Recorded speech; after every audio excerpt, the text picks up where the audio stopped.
Hello friends, जय जगन्नाथ। आपण मानकु मो वीडियो केमिति लागुची? जदि भल लागुची ताले लाइक शेयर सब्सक्राइब करिया को जमार भी भूलिबेनी। आज रेसिपी पे कड़ाई रे किछि सोरिष पियाज तेल पकई सेतिरे किछि परिवा को छोट छोट करी काटी पका जाइतिला आ एबे भजा रेडी हो जाइतिला।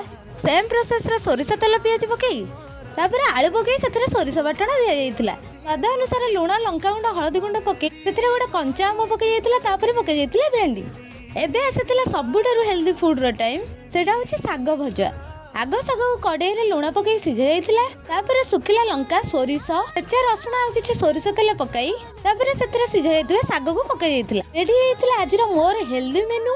आपण मानु के वीडियो केमिति लागुची आ मो रेसिपी सब भलो लागुची कि नहीं निश्चय कमेंट माध्यम रे जणेबे। आज रो खाଇବା तो बहुत ही टेस्ट हेतिला आ बहुत हेल्दी भी थिला।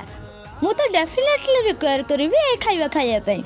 आ हाँ, वीडियो भल लगे चैनल को सब्सक्राइब करिया को जमार भी भूलिबेनी। मु तो सुस्थ अच्छे, आपण माने भी सुस्थ रुहंतु। आज खाଇବା एड सर जाइए। थैंक यू, जय जगन्नाथ।